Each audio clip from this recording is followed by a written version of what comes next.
Então, meus irmãos, vamos ouvir o que Deus tem a falar conosco nesta noite de quarta-feira.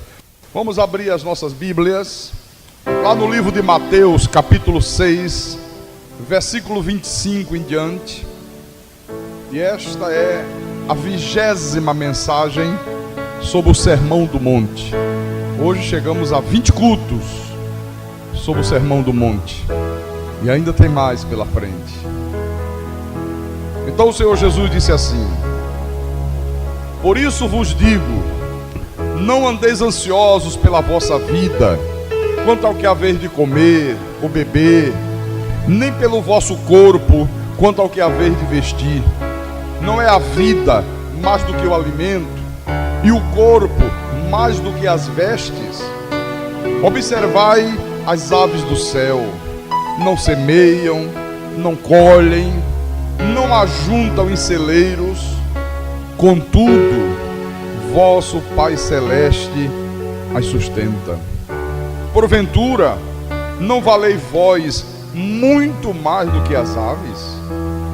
Qual de vós, por ansioso que esteja, pode acrescentar um côvado ao curso da sua vida? E por que andais ansiosos quanto ao vestuário? Considerai como crescem os lírios do campo, eles não trabalham nem fiam.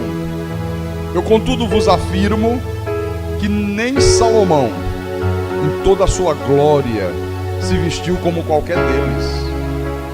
Ora, se Deus veste assim a erva do campo, que hoje existe e amanhã lançará no forno, quanto mais a vós outros, homens de pequena fé. Vamos orar ao nosso Deus, para que o Espírito Santo traga conhecimentos profundos de Deus para nossas vidas. Oremos ao Senhor agora, em nome de Jesus.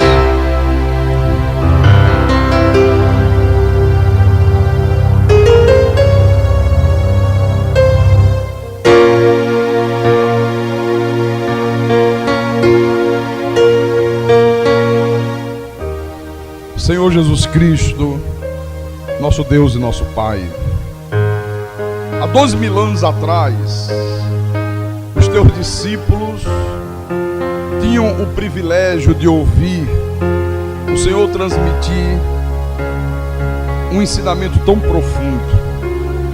Hoje, 2000 anos depois, os teus discípulos desfrutam deste mesmo privilégio. O teu Espírito Santo, ele tem nos ensinado coisas que são essenciais, vitais para o nosso viver diário, para que nós possamos viver a nossa vida, uma vida equilibrada, uma vida edificada sobre rocha, uma vida que agrade ao Senhor e que produza frutos para Deus. E nós queremos nessa noite, meu Deus, avançar um pouco mais no conhecimento do Senhor. Queremos aprender um pouquinho mais da Tua Palavra. Então fala-nos nessa noite. Usa-me, meu Deus, como instrumento da Tua vontade. Usa-me como pastor que o Senhor mesmo vocacionou e constituiu sobre este ministério. Fala através de mim, meu Senhor. Dá-me a condição de explanar a Tua Palavra. Dá-me a capacidade, meu Deus, de pregar esse Teu Evangelho, porque a minha suficiência, ela vem de Ti, ela vem do Senhor, não é humana, não é uma capacidade do homem, é uma capacidade que provém dos céus, Senhor Jesus Cristo.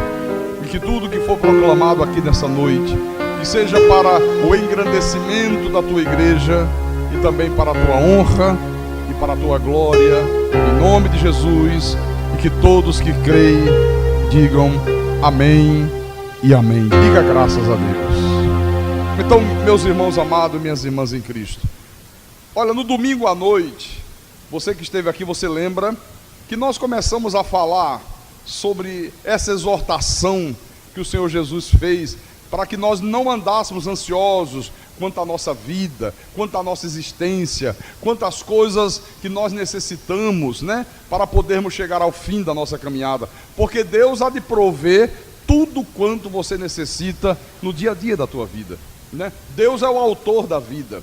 Então, nós hoje vamos dar continuidade, porque você lembra que no domingo eu deixei duas perguntas aqui.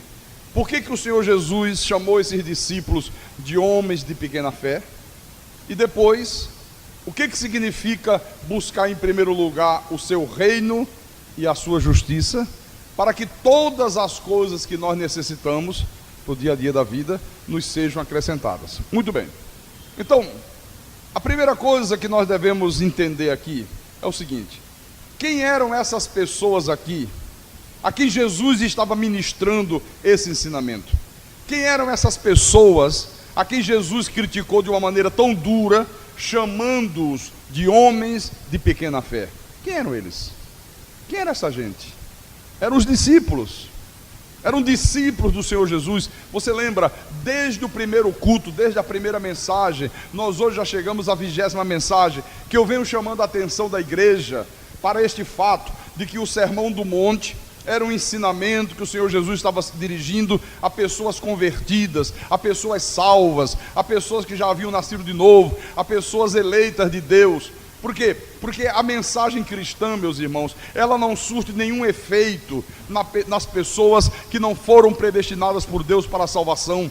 A mensagem cristã, ela não produz nenhum conforto, ela não produz nenhum bem-estar para aquelas pessoas que são semente da perdição. Então Jesus estava falando aqui com discípulos. Você observa que aqui no versículo 26, Jesus usou a expressão vosso Pai Celeste. Olha, Deus só é Pai daquele que Ele criou nos céus, a sua imagem e a sua semelhança. Aqueles que Ele em amor os predestinou para a salvação. Não existe aqui na Bíblia essa coisa terrível que se ensina aí em muitas igrejas, em muitos lugares, acerca de uma paternidade universal de Deus, de que todas as pessoas são filhos de Deus. Não, a Bíblia Sagrada, que é a palavra da verdade, ela mostra claramente que há neste mundo os vasos de honra e os vasos de desonra, há neste mundo as ovelhas e os cabritos, há neste mundo os filhos de Deus e os filhos do diabo. Os filhos do diabo, eles não creem na palavra, eles não entendem a palavra. Eles foram postos neste mundo para tropeçarem na palavra. Deus os colocou, Deus permitiu que eles assumissem um corpo de carne semelhante ao nosso, mas para que eles fossem desobedientes à palavra, para que Deus possa, no dia da sua segunda vinda, manifestar neles o seu poder e dar a conhecer a sua ira. Amém? Efésios, capítulo 2, Efésios capítulo 2, versículo 1, Paulo diz: Ele vos deu vida, estando vós mortos nos vossos delitos e pecados. Depois você vai ver que aqui no versículo 2, nos quais andastes outrora, segundo o curso deste mundo, segundo o príncipe da potestade do ar, do espírito, que agora atua nos filhos da desobediência. Então, o apóstolo São Paulo está dizendo aqui, que durante um bom tempo da nossa existência, nós andamos no meio dos filhos do diabo, mas no tempo de Deus, e tudo é no tempo de Deus, Ele nos deu vida outra vez. Olha o privilégio que um filho de Deus tem. Então, Jesus está falando aqui com pessoas que já tinham recebido vida outra vez. Ele não estava falando com incrédulos, Ele não estava falando com pessoas que eram semente da perdição. Ele estava falando com pessoas que já haviam nascidas de novo. Portanto, é uma mensagem para a igreja. É uma mensagem para pessoas convertidas. Então, volte lá em Mateus 6, por favor. Vamos juntos lá. Mateus capítulo 6. Agora sim, vamos no versículo 30, que foi onde nós paramos no domingo, né? E eu recomendo que você adquira o CD com a mensagem de domingo à noite, porque é muito importante. Então ele disse assim, Jesus: ora, se Deus veste assim a erva do campo, que hoje existe e amanhã é lançada no forno, quanto mais a vós outros, homens de pequena fé. Portanto, não vos inquieteis dizendo: que comeremos, que beberemos, ou com que nos vestiremos? Porque os gentios é que procuram todas estas coisas, pois vosso Pai Celeste sabe que necessitais de todas elas. Você observe, aqui no versículo 32, Jesus faz um contraste entre os gentios, os pagãos, aqueles que são semente da perdição, e aqueles que são de Cristo Jesus, e aqueles que são eleitos de Deus. Agora observe que o Senhor Jesus disse que aqueles discípulos que estavam ouvindo a sua mensagem naquele momento, que eles eram homens de pequena fé. A pergunta é: o que significa ter uma pequena fé? O que é isso aí? Por que ele diz homens de pequena fé? Ele pode estar nos chamando hoje de homens de pequena fé. O que é isso, pastor? O que é ter uma pequena fé? Olha, é quando você limita a tua fé apenas aquilo que diz respeito à tua salvação. É a pessoa que vai limitando a sua fé apenas a questão da salvação da alma, da salvação do espírito, e ela não vai além disso. Tudo se limita à salvação da alma. Você pode ver que isso é uma realidade. Hoje, no mundo espiritual, quando nós falamos da salvação, as pessoas se sentem à vontade, apesar que muitos hoje nem à vontade se sentem, né? Porque tem gente hoje que nem certeza de que é salvo tem.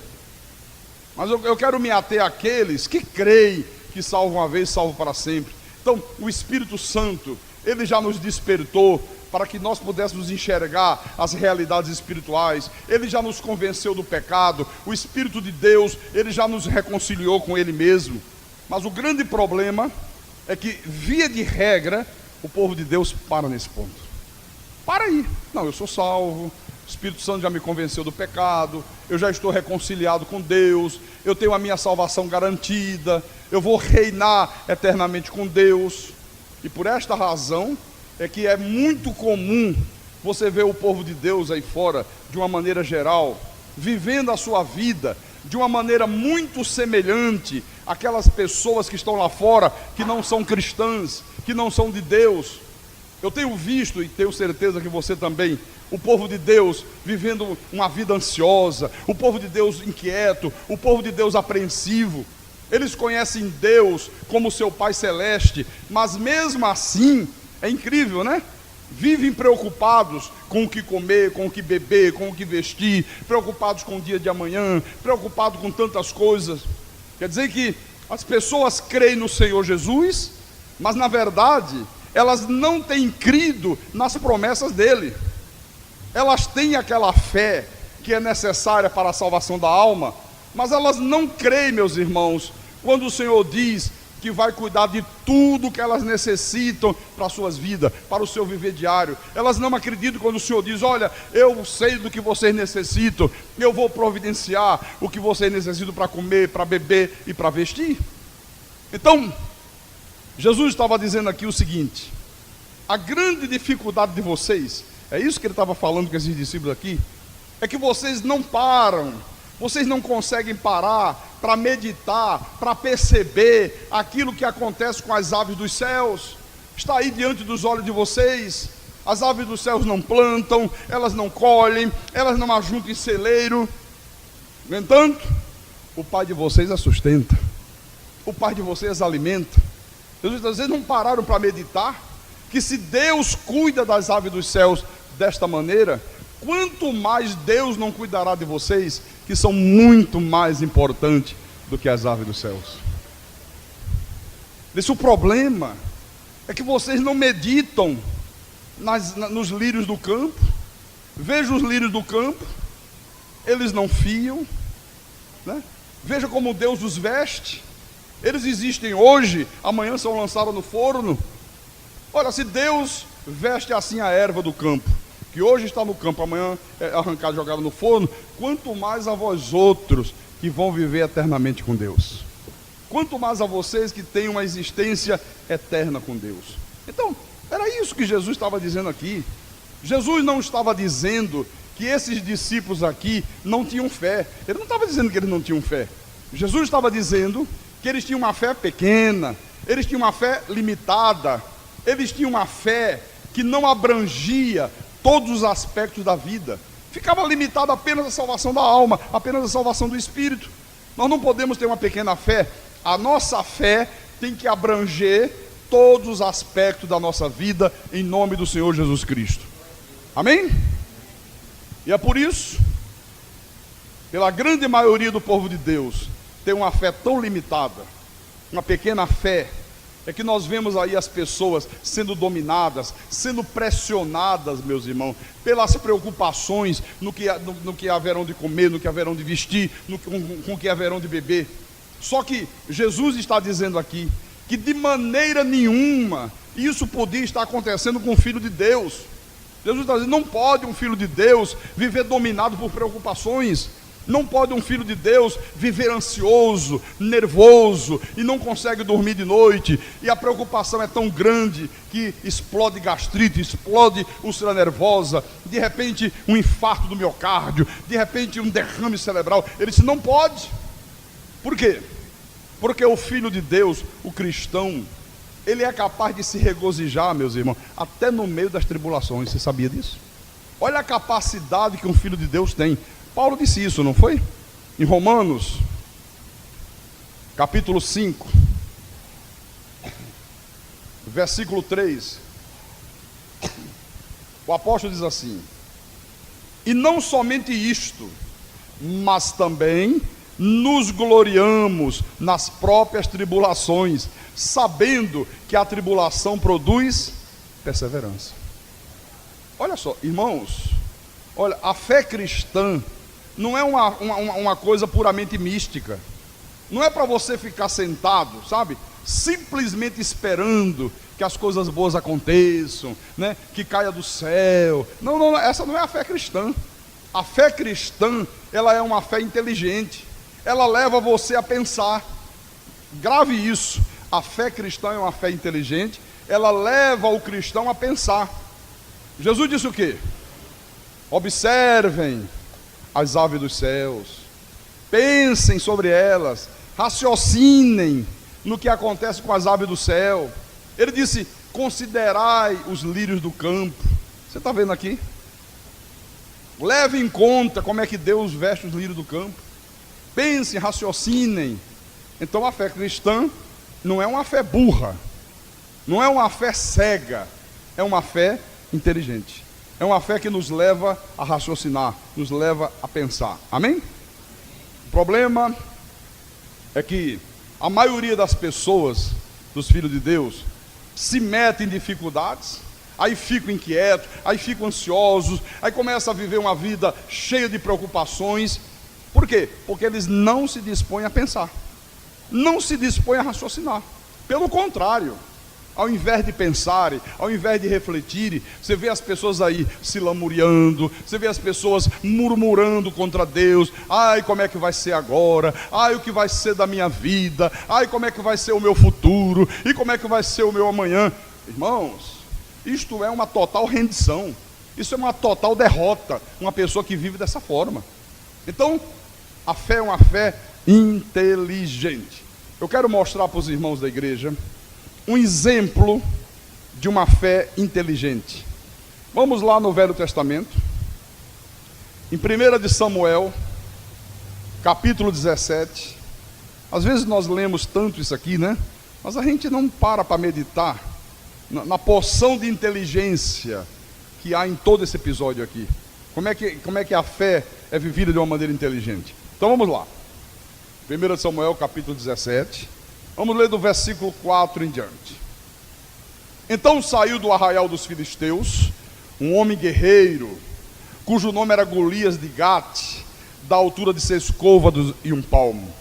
Trazia na cabeça um capacete de bronze e vestia uma couraça de escamas, cujo peso era de 5.000 ciclos de bronze.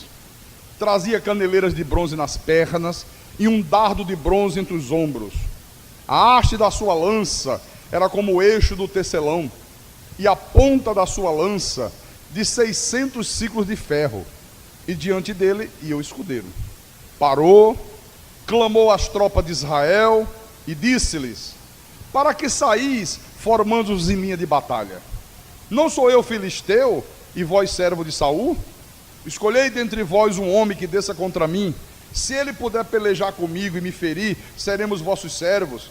Porém, se eu o vencer e o ferir, então serei nosso servo e nos servireis. Disse mais o filisteu: hoje afronto as tropas de Israel. Dai-me um homem para que ambos pelejemos. Ouvindo Saul e todo Israel estas palavras do filisteu, espantaram-se e temeram muito. Agora, vá lá no versículo 24. Que o versículo 24 diz: todos os israelitas, pasmem, todos, vendo aquele homem, fugiam de diante dele e temiam grandemente. E diziam uns aos outros: viste aquele homem que subiu? Pois subiu para afrontar a Israel. A quem o matar, o rei o cumulará de grandes riquezas, e lhe dará por mulher a filha, e a casa de seu pai isentará de impostos em Israel. Então falou Davi aos homens que estavam consigo, dizendo: que farão aquele homem que ferir este filisteu e tirar a afronta de sobre Israel? Quem é, pois, este circunciso filisteu para afrontar os exércitos do Deus vivo? Olha, irmãos, diante deste quadro aqui de afronta, era um problema grave. Então o rei Saul e todo o seu exército, a Bíblia diz, se espantaram e temeram muito. Só que naquele momento, Davi, que era apenas um jovem de 15, 16 anos, que a única coisa que fazia na vida era cuidar das ovelhas do pai dele, não tinha nem idade para ter servido o exército, não tinha treinamento, não sabia manusear uma arma, não sabia nada. O pai disse assim: meu filho, você vai lá, leva esses pães, leva esses queijos, dá para os teus irmãos. Os irmãos dele serviam no exército de Israel, eram soldados experientes. Então você vai lá, leva, dá para os comandantes, né, do exército de Saul, os que eu mandei, e vê como é que estão teus irmãos. Aí Davi chega no exato momento que está acontecendo isso aqui. E Davi, diante daquele quadro, diz: olha, quem é este incircunciso filisteu que ousa afrontar os exércitos do Deus vivo? Eu vou enfrentar esse sujeito, eu vou enfrentar esse homem. Olha, um simples pastor de ovelhas. Os soldados que eram treinados, que estavam preparados para isso, nenhum deles teve coragem. Então, a pergunta é: o que levou Davi, um jovem inexperiente, um simples pastor de ovelhas, a não temer enfrentar o gigante Golias? O que o levou a isso? A fé. Exatamente, a fé. Só que uma fé inteligente, uma fé que levou Davi a pensar. Davi pensou. Você vê que aqui no final do versículo 26, né? Quem é este circunciso filisteu para afrontar os exércitos do Deus vivo? Eu vou enfrentar esse homem. Quem está pensando que é na vida? Como é que pode um negócio desse? Enquanto estava todo mundo com medo. Olha a altura dele. Olha, é um homem zarrão, é um gigante. Nós somos pequenininhos diante dele. Olha o tamanho do braço do homem. Olha o tamanho da lança. Olha o tamanho de sei de quê. Todo mundo com medo. Vem aquele jovem e diz: eu vou enfrentá-lo. Aí levaram Davi à presença de Saul, a presença do rei. Então, aqui no versículo 31, diz assim: ouvida as palavras que Davi falara, anunciaram-nas a Saul, que mandou chamá-lo. O pessoal ouviu, correr lá, disse: olha, rei, tem um garoto aí, tem um jovem que está dizendo que enfrenta esse gigante aí. Está dizendo que não tem medo nenhum, que vai enfrentar, vai ganhar. Davi, como é que é a história? O rei Saul, né? Traz esse cara aqui, traz esse rapaz aqui na minha presença. Levaram Davi. Davi disse a Saul: não desfaleça o coração de ninguém por causa dele. Teu servo irá e pelejará contra o filisteu. Porém Saul disse a Davi: contra o filisteu não poderás ir para pelejar com ele, pois tu és ainda moço, e ele é guerreiro desde a sua mocidade. Quer dizer que você vê que o rei Saul, ele não concordou de maneira nenhuma em mandar um jovem tão inexperiente como era Davi, enfrentar um guerreiro absolutamente experiente como era Golias. Disse: não, sou louco, não vou mandar fazer uma coisa dessa. Isso é loucura. Esse gigante aí vai pegar esse menino, olha, um tapa que ele der já matou, entendeu? E ele vai quebrar ele com a mão, igual quem quebra osso de galinha. Não vou fazer um negócio dele. Então, aos olhos do rei Saul, né, isso era uma loucura. Aquilo era um verdadeiro suicídio. Agora, veja bem, como é que Davi conseguiu fazer o rei Saul mudar de ideia? Aí é que entra o X da questão. Como é que ele conseguiu? Sabe como é que ele conseguiu? Fazendo o rei raciocinar sobre coisas que Deus já tinha feito na vida dele, Davi. Eu só vou fazer esse rei raciocinar. Ele tem que raciocinar. Ele crê em Deus, mas ele não usa muito bem a fé de uma maneira inteligente. Leia o versículo 34 em diante. Respondeu Davi a Saul: teu servo apacentava as ovelhas de seu pai, quando veio um leão ou um urso e tomou um cordeiro do rebanho. Eu saí após ele e o feri, e livrei o cordeiro da sua boca. Levantando-se ele contra mim, agarrei-o pela barba e o matei, e o feri e o matei. O teu servo matou tanto o leão como o urso. Este circunciso filisteu será como um deles, porquanto afrontou os exércitos do Deus vivo. Disse mais Davi: o Senhor me livrou das garras do leão e das do urso. Ele me livrará das mãos desse filisteu. Então disse Saul a Davi: vai-te, e o Senhor seja contigo. Na verdade, Davi estava dizendo para Saul: raciocina, medita, rei, em tudo que Deus já fez em favor da minha vida. Eu já passei por situações tão difíceis. Eu já enfrentei um leão, era para o leão ter me devorado, era para eu morrer. Eu já enfrentei um urso. Olha, Deus me deu livramento, Deus fez coisas extraordinárias. Olha, rei, se Deus me livrou do leão, se Deus me livrou do urso, será que não vai me livrar desse indivíduo aí? Olha o raciocínio. Veja como ele levou Saul a raciocinar. Então, esse episódio aqui mostra que Davi, ele tinha uma plena consciência de que ele era filho do Deus Altíssimo. E ele tinha uma plena consciência de que as promessas de Deus iam se cumprir na vida dele, de que o seu Pai Celeste de modo nenhum abandonaria naquela hora. Olha, é esta consciência que todos nós temos que ter, irmãos. Nos momentos de dificuldades da vida, nos momentos das grandes lutas, você tem que ter consciência de que você é filho do Pai Celeste e que o teu Pai não vai te abandonar por nada nesse mundo, em qualquer situação que seja, em nome do Senhor Jesus Cristo. Esta consciência que todos nós precisamos de ter, meus irmãos. Olha, se as pessoas de Deus se conscientizassem disso, olha, elas nunca teriam nenhum tipo de preocupação que as deixasse ansiosa, que as deixasse inquieta, que as deixasse nervosa. Eu expliquei aqui domingo à noite. Quando o Senhor disse: não andeis ansiosos, não vos inquieteis. Eu disse aqui, isso não significa dizer que nós não podemos ter mais nenhum tipo de preocupação na vida, porque senão viraria uma irresponsabilidade. Todos nós temos preocupações. Você tem preocupação com pagar o aluguel, a conta de luz, né? E são essas preocupações normais que nos dão responsabilidade, que faz a gente trabalhar, faz a gente fazer a nossa parte, faz a gente correr atrás de ganhar o sustento, sabendo que Deus há de prover tudo isso. Mas são preocupações normais, não tira o sono de ninguém, não arrebenta com a saúde de ninguém. Agora, o que não pode existir é aquele tipo de preocupação, aquele tipo de inquietação, de ansiedade, que ultrapassa todos os limites possíveis e imagináveis. É isso que Jesus está condenando aqui. Por isso que eu acho muito importante a oração que o apóstolo Paulo fez em favor dos crentes de Éfeso, sabe? Por que eu acho importante? Você vai ver. Venha comigo lá em Efésios. Efésios capítulo 1, versículo 16 e 17. O apóstolo diz assim, para os irmãos da igreja de Éfeso: não cesso de dar graça por vós, fazendo menção de vós nas minhas orações, para que o Deus de nosso Senhor Jesus Cristo, o Pai da glória, vos conceda espírito de sabedoria e de revelação no pleno conhecimento dele. Ok, quer dizer que Paulo não cessava de dar graças por aqueles irmãos.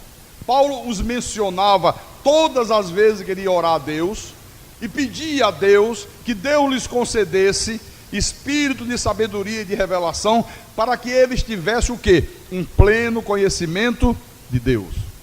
Ok, até aí tudo bem. Agora, com que finalidade? Com que finalidade Paulo queria que eles tivessem um pleno conhecimento de Deus? Versículo 18 e 19. Agora vem a resposta. Iluminados os olhos do vosso coração, para saberdes qual é a esperança do seu chamamento, qual a riqueza da glória da sua herança nos santos, e qual a suprema grandeza do seu poder para com os que cremos, segundo a eficácia da força do seu poder. Quer dizer, o objetivo era para que os olhos dele ficassem iluminados, para que eles passassem a ter um entendimento, para saber qual é a esperança do seu chamamento, qual a riqueza da glória da sua herança nos santos. Então, para o apóstolo São Paulo, era exatamente isso aqui que aqueles crentes de Éfeso precisavam urgentemente saber e compreender. E é isso que a igreja de Jesus hoje, na sua grande maioria, eu diria até quase que na sua totalidade, precisa urgentemente saber e compreender. Olha, irmãos, todas as promessas de Deus, todos os propósitos de Deus são dirigidos para nós e somente para nós. Todos os propósitos de Deus, todos os desígnios de Deus são dirigidos para a tua vida e para a minha vida. E somente para nossas vidas. E você deve dar graças a Deus por isso. Porque no momento que você compreende isto aqui, torna-se absolutamente impossível qualquer tipo de preocupação dominar você. Absolutamente impossível. Por isso que eu disse que a fé tem que ser vivida com inteligência. E a inteligência, ela faz você raciocinar com aquilo que a palavra de Deus diz. Este é o mecanismo. A fé, quando vivida com a inteligência, faz com que a inteligência leve você a raciocinar com aquilo que diz a palavra de Deus. Por exemplo, veja o que diz aqui Romanos 5,10. Romanos capítulo 5, versículo 10. Olha o que diz. Porque se nós, quando inimigos, fomos reconciliados com Deus, mediante a morte do seu Filho, muito mais, estando já reconciliados, seremos salvos pela sua vida. Está vendo? Ora, se quando nós éramos inimigos de Deus, nós fomos reconciliados com Deus, mediante a morte de Jesus na cruz, e agora que não somos mais inimigos? E agora que estamos reconciliados com Deus? O que Deus não fará em favor de nossas vidas? Tá vendo? Você começa a raciocinar com aquilo que diz a palavra. Um pouquinho à frente, do capítulo 8 de Romanos. Romanos capítulo 8, versículo 32. Olha que coisa linda. Aquele que não poupou o seu próprio filho, antes por todos nós o entregou, todos nós os eleitos, todos nós que fomos predestinados para a salvação, porventura não nos dará graciosamente com ele todas as coisas? Dará ou não dará? Graciosamente ou em troca de um jejum? Ou em troca de um sacrifício? Ou em troca de ficar não sei quantas mil horas de joelho no chão, ou lambendo o pó, ou fazendo essas bobagens que o povo de Deus é induzido a fazer? Dará graciosamente, diga graciosamente. Versículo 33. Quem tentará acusação contra os eleitos de Deus? É Deus quem os justifica. Quem os condenará? É Cristo Jesus quem morreu, ou antes, quem ressuscitou, o qual está à direita de Deus e também intercede por nós. Quem nos separará do amor de Cristo? Será tribulação, ou angústia, ou perseguição, ou fome, ou nudez, ou perigo, ou espada? Como está escrito, olha, está escrito: por amor de ti, somos entregues à morte o dia todo. Fomos considerados como ovelhas para o matadouro. Em todas estas coisas, porém, somos mais que vencedores por meio daquele que nos amou. Porque eu estou bem certo. Olha que convicção que Paulo tinha, hein? Ah, se o povo de Deus tivesse essa certeza. Eu estou bem certo de que nem a morte, nem a vida, nem os anjos, nem os principados, nem as coisas do presente, nem do porvir, nem os poderes, nem a altura, nem a profundidade, nem pastor mandão, nem o presidente da convenção das igrejas, nem o diabo, nem o demônio, nem o inferno, nem qualquer outra criatura poderá separar-nos do amor de Deus que está em Cristo Jesus, o nosso Senhor. Aleluia! Então, quando você crê, olha, mas crê obstinadamente nessas verdades aqui, você passa a enfrentar a vida com outra atitude. Quando você crê obstinadamente nisso aqui, ó, com outra atitude, sabe? Porque, deixa eu mostrar aqui, abre Mateus de novo. Mateus capítulo 10, versículo 30. Olha, isso aqui é alimento sólido, viu? Isso aqui é mocotó de boi, com rapadura. Para quem tem força, né, vigor. Isso aqui não é leite com água, né? Então, no versículo 30, Jesus disse assim: e quanto a vós outros, até os cabelos todos da cabeça estão contados. Olha, Deus sabe tudo a nosso respeito, irmãos. Deus sabe tudo. Por isso que eu já disse aqui em outra oportunidade. Olha, era nessas verdades que aqueles grandes heróis da fé criam. Aquela galeria lá de Hebreus, que fala dos grandes heróis da fé, olha, todos eles criam nisso aqui.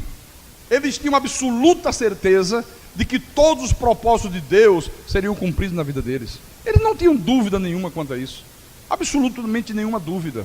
Por isso que quando você crê nisto de uma maneira obstinada, você enfrenta a vida com outra atitude, Abraão saiu da sua terra, da sua parentela, da casa do seu pai, e foi para uma terra que nem ele mesmo sabia onde ficava. Não tinha nem ideia de onde ficava. Deus não disse onde ficava a terra. Quer dizer, não teve medo do amanhã, não ficou inquieto com o seu futuro, não ficou preocupado com a sua segurança pessoal, com a segurança da sua esposa. Por que não ficou, pastor? Por que Abraão agiu desta forma? Porque Abraão tinha absoluta certeza de que Deus está no controle de todas as coisas. Você quer ver? Deixa eu mostrar rapidamente. Abre lá, Gênesis capítulo 12, versículo 1 em diante. Ora, disse o Senhor a Abrão: sai da tua terra, da tua parentela e da casa de teu pai, e vai para a terra que eu te mostrarei. Eu vou te mostrar lá na frente, eu vou te guiar, eu vou te conduzir para uma terra, Abraão. Quer dizer, não disse para onde ficava a terra.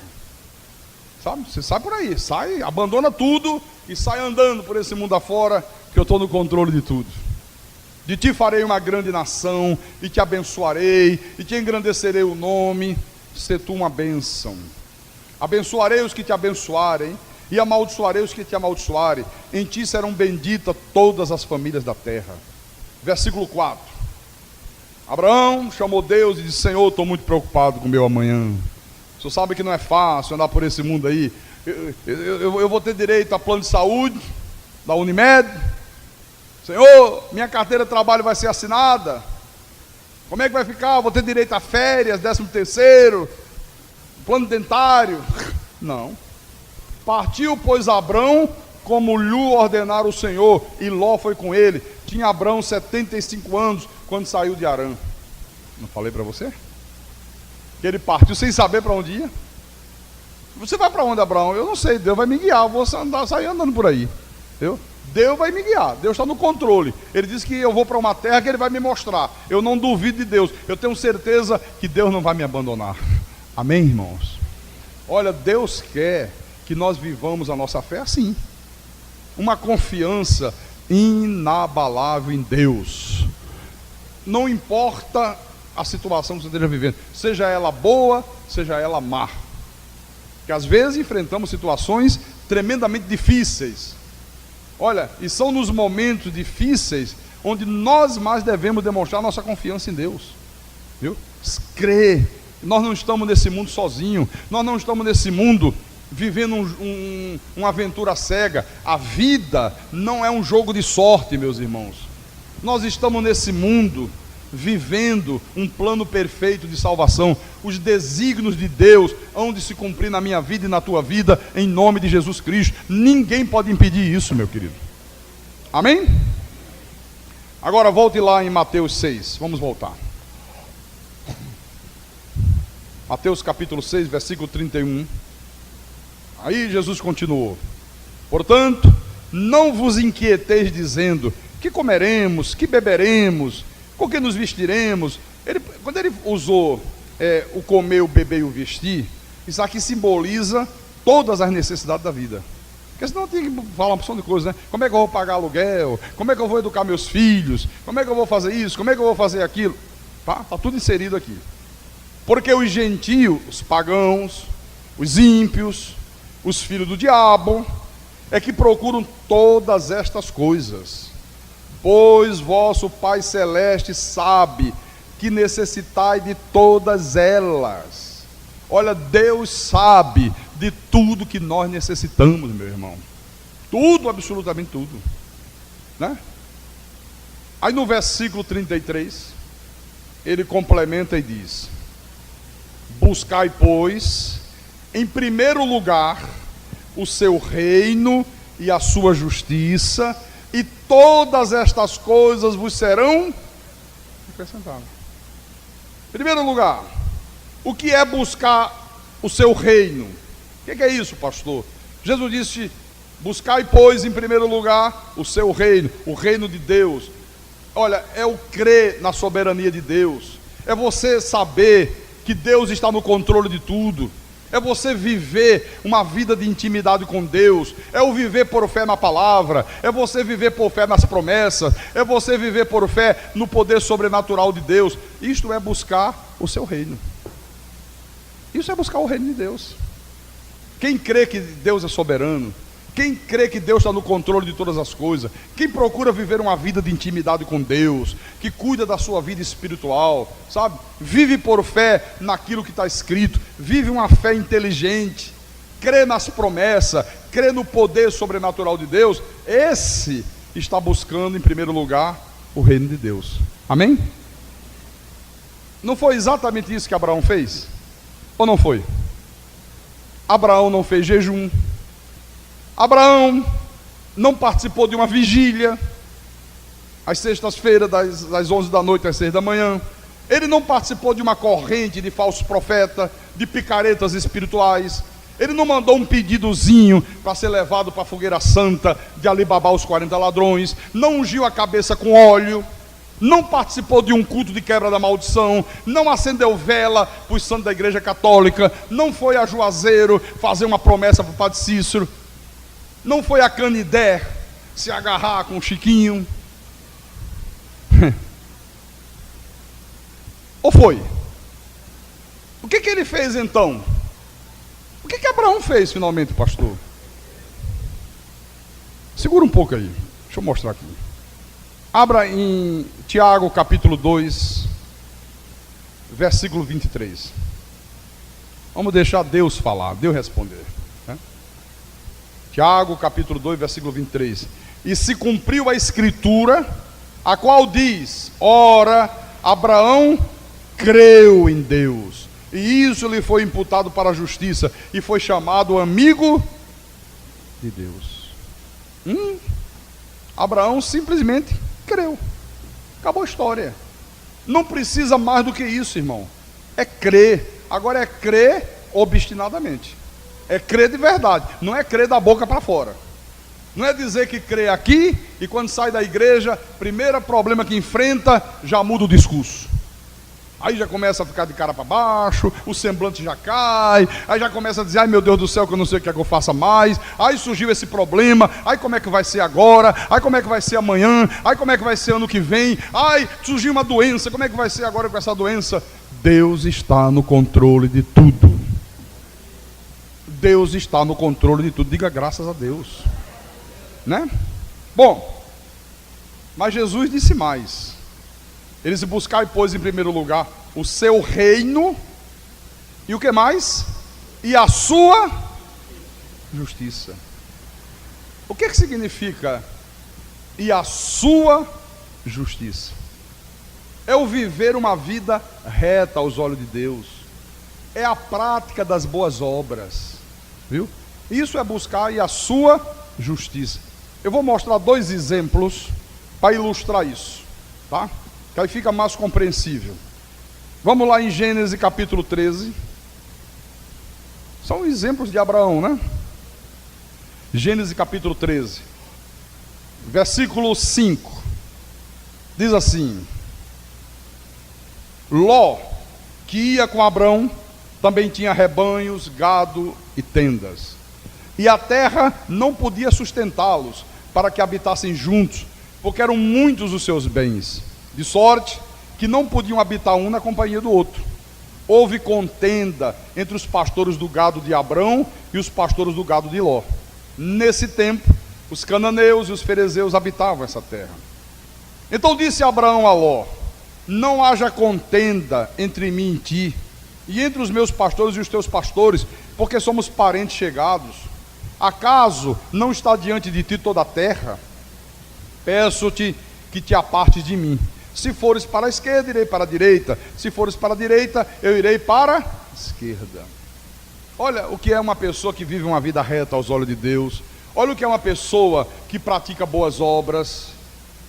A pessoa que pratica boas obras, ela é pacificadora. Ló era o sobrinho, ele era o tio. Quem foi chamado por Deus não foi Ló, foi Abraão. Só que os dois tinham muitos rebanhos de gado, de ovelha, não sei de quê, e a terra onde eles estavam não dava para sustentar todo mundo. E começou a haver encrenca entre os pastores do gado de Abraão e os pastores do gado de Ló. Aquela coisa: não, essa água é para o meu gado. O outro: não, eu cheguei primeiro. Ah, você está pensando que é só o teu gado que bebe e o meu morre de sede? Aí começou as confusões, né? Aí Abraão, pacificador, homem de vida reta aos olhos de Deus, homem que praticava boas obras, chama o sobrinho.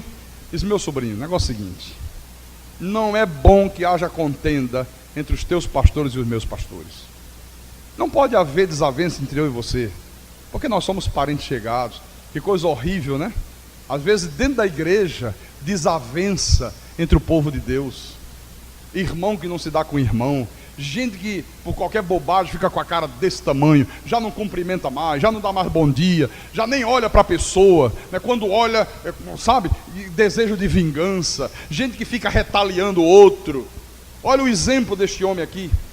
Esse homem buscava a justiça de Deus. Ele disse: Ló, o negócio é o seguinte: eu sou o tio, você é o sobrinho, fica na tua. Eu vou escolher para onde eu vou. Eu sou o teu tio, você é um simples sobrinho. Deus me chamou, não foi a você. Então eu tenho o direito de escolher a melhor terra. Eu vou olhar onde é o melhor, eu escolho o que sobrar, você vai. Não. Ló, seguinte: está aí toda a terra, olha aí. Escolha. Se você for para a esquerda, não tem problema, eu vou para a direita, está tudo bem. Se você for para a direita, eu vou para a esquerda. Ou para a direita ou para a esquerda, eu creio que Deus está no controle da minha vida, em nome do Senhor. Ponto final. Você está compreendendo? Olha, praticou uma boa obra, foi um pacificador. Aqui adiante, no capítulo 14, só virar a página, versículo 12. Havia um rei muito perverso, um rei de um nome estranho, que dá nó na língua, e este rei vinha destruindo tudo que encontrava pela frente, todas as cidades. E olha onde esse rei foi parar, exatamente no lugar que Ló escolheu. Porque Ló, viu? Ele não agiu muito pela fé, não. Ele agiu pelo que os olhos veem. Ele olhou para um lado, viu o deserto. Disse: não, deserto é difícil. Eu ri com meus gados, meu povo pro deserto. Olhou para o outro, uma campina verde, muita água. Disse: meu tio, eu vou para ali. Tá bom, então lá. Deus disse: deixa estar, você vai ver o que é que te espera. Olha o que é que aconteceu. Chegou lá esse rei, apossaram-se também de Ló, filho do irmão de Abraão, que morava em Sodoma, e dos seus bens, e partiram. Porém veio um que escapara e o contou a Abraão, o hebreu. Este habitava junto dos carvalhais de Manre, o amorreu, irmão de Escol e de Aner, os quais eram aliados de Abraão. Ouvindo Abraão que seu sobrinho estava preso, fez sair 318 homens dos mais capazes. Os falsos profetas adoram isso aqui, né? Quando aparecem essas coisinhas assim, 318, aí fica os picareta fazendo a campanha dos 318, hein? Eles gostam demais disso aqui, né? Fez sair 318 homens dos mais capazes, nascidos em sua casa, e os perseguiu até Dan. E repartido contra eles de noite, ele e os seus homens, feriu-os e os perseguiu até Obá, que fica à esquerda de Damasco. Trouxe de novo todos os bens, e também a Ló, seu sobrinho, os bens dele, e ainda as mulheres e o povo. Que coisa espetacular, né? Após voltar a Abraão de ferir a Quedorlaomer, eita, nome bonito para botar num filho, hein? Quedorlaomerzinho, vem cá, Quedorlaomer. Deus que me livre, né? Não faça isso, viu? E aos reis que estavam com ele, saiu-lhe ao encontro o rei de Sodoma, no vale de Safé, que é o vale do rei. Versículo 18. Melquisedeque, rei de Salém, trouxe pão e vinho, era sacerdote do Deus Altíssimo. Isso aqui foi uma teofania. O que é uma teofania? Uma encarnação temporária de Deus. Deus se faz carne na pessoa de Melquisedeque. Uma encarnação temporária de Deus, né? Era o próprio Deus. Abençoou ele Abraão e disse: bendito seja Abraão pelo Deus Altíssimo, que possui os céus e a terra, e bendito seja o Deus Altíssimo, que entregou os teus adversários nas tuas mãos. E de tudo lhe deu Abraão o dízimo. Olha, meu irmão, bendito seja o Deus Altíssimo, que entregou os teus adversários nas tuas mãos. Olha, meu irmão e minha irmã, é Deus que entrega os teus adversários nas tuas mãos. É Deus que te dá o alimento, é Deus que te dá o vestuário, é Deus que te dá livramento, é Deus que te dá tudo. É Deus que te dá tudo, sabe? É Deus. E este homem vai lá e ele reconhece que o homem não pode receber coisa alguma se do céu não lhe for dado. E como reconhecimento, ele de tudo dá o dízimo a Deus. Quando você dá o teu dízimo, de tudo que te chega às mãos, dízimo do teu salário, dízimo da tua aposentadoria, dízimo de um presente que você ganhou um dinheiro aí, uma herança, olha, você está reconhecendo que aquilo chegou às tuas mãos porque Deus te deu. Foi Deus que possibilitou que você tivesse aquilo.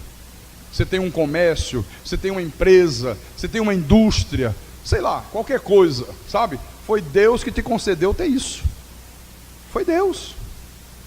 Você conseguiu entrar numa empresa, se desenvolver, ser muito bem sucedido, ao galgar, né, cargos lá dentro, um salário maior. Olha, foi Deus que te concedeu isso. Foi Deus. Então você tem que reconhecer isso, sendo um fiel dizimista.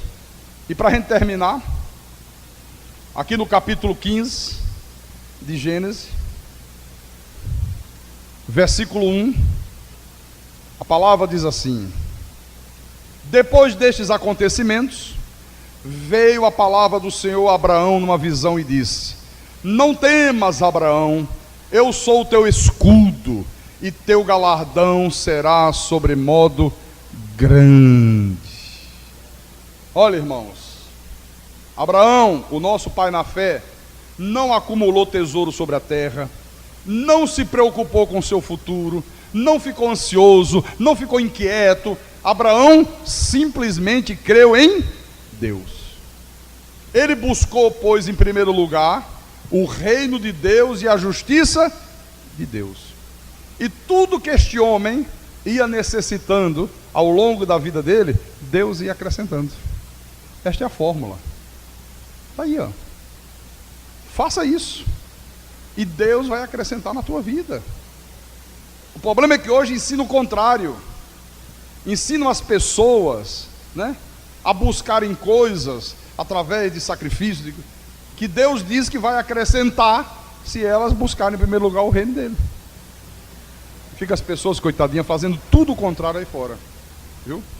É buscar em primeiro lugar o reino de Deus e a justiça de Deus. Creia na soberania de Deus. Creia que Deus está no controle da tua vida. Creia que Deus conhece tudo a teu respeito. Sabe o que é tudo? Tudo. Todos os cabelos da tua cabeça estão contados, todos. Deus sabe quantos tem aí, né? Deus sabe até quantos já caiu da cabeça do irmão granjeiro. Olha, irmão, já caíram tantos mil cabelos da tua cabeça, né? Deus já sabe, né? Porque Deus tem um controle de tudo, sabe? Então Deus conhece tudo a nosso respeito. Deus conhece todas as nossas necessidades. As necessidades de hoje, a necessidade de amanhã, a necessidade daqui a um ano. Se você ainda viver 20 anos, do que você vai necessitar daqui a 20 anos, Deus já sabe hoje, em nome de Jesus.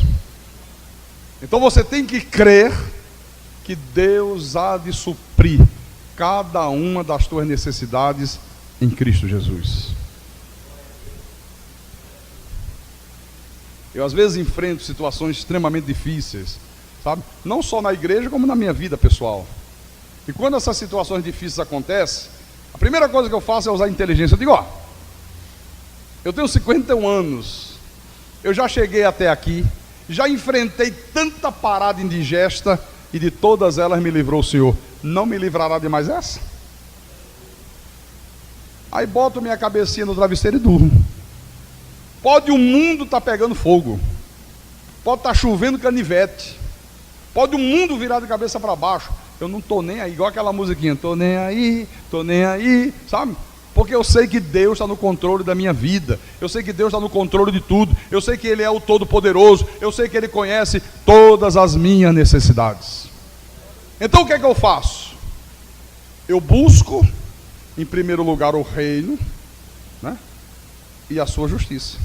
Eu me esforço, sabe? O máximo que eu posso para viver uma vida reta aos olhos de Deus. Não significa dizer que eu não erre, não significa dizer que eu não peque. Todos nós erramos, todos nós pecamos, mas eu me esforço o máximo que eu posso. E cada vez que eu erro, mais atenção eu passo a ter para não tornar a errar naquilo ali, sabe? Eu procuro ter uma vida de intimidade com Deus. Eu procuro cuidar da minha vida espiritual, eu procuro orar, eu procuro estar sempre lendo a Bíblia, eu procuro meditar na palavra, eu procuro praticar boas obras. Às vezes acontecem situações para provocar você a não praticar boas obras. Eu digo, não, vou praticar boas obras. Não vou fazer o que a carne está pedindo, não vou fazer o que a situação está exigindo, eu vou fazer o que Deus exige na sua palavra. E pratico boas obras, né? Ser perdoador é praticar boas obras. Coisa difícil, hein? Dentro da igreja de Jesus se fala tanto de perdão. Olha, e tudo é hipocrisia, não se perdoa nada. Não se perdoa, né? Eu já fui chamado de ladrão na hora de um culto. O cara levantou assim, lá na igreja de Recife. Não sei se o Cláudio lembra. Lembra desse episódio, Cláudio? O rapaz levantou, não foi? Bom, tempos depois, o pastor Amparo disse, olha, eu não lembro nem o nome dele, Marcos, lembrei, dirigia um táxi, né? Olha, ele me procurou, e está arrependido, quer pedir perdão, mas ele quer pessoalmente com o senhor, olho no olho, quer ir na sua casa. E eu permiti. Foi na minha casa. Ficou um monte de gente, o senhor está louco, o que esse homem fez? Esse homem acabou com o senhor, ficou na porta da igreja esculhambando, sabe? Esquece o que ele fez. A Bíblia manda que nós sejamos perdoadores. Ele veio pedir perdão, nós não podemos negar o perdão. Na hora que se pede, tem que se dar. E quando se dá, é de coração. Não. Perdão é só quando se pede. Não existe essa coisa de já está perdoado. Que história é essa de já está perdoado? Perdão é para quem pede. Basta ver na Bíblia, vê lá os ensinamentos da Bíblia, né? Todas as vezes Jesus ensinou sobre perdão, é quando se pede o perdão. Se não pede, vai perdoar o quê? Viu? Então, olha, quando foi depois o cara fez pior. Aí vem aquela turma, né? Tá vendo? Não falei pro senhor? Alto lá. Eu pratiquei a palavra, se vier eu perdoo de novo e pratico outra vez. Ponto final, irmãos. Ou nós somos, ou não somos. Viu? Ser misericordioso, isso é praticar boas obras. Viu? Precisa ser uma pessoa longânima, pessoa que tem paciência para suportar ofensas. Eu no passado não suportava nada. Depois da graça suporto tanta coisa, sabe? Suporto. A palavra manda fazer assim. Isso é buscar a sua justiça. Amém? Quem tem ouvidos, ouça o que o Espírito falou à igreja nessa noite, em nome de Jesus Cristo e para a glória do Deus Todo-Poderoso. Aleluia! Dê glória a Deus! Aleluia! Vamos ficar de pé, fecha os teus olhos, eleva o teu pensamento aos céus nesta hora, em nome de Jesus.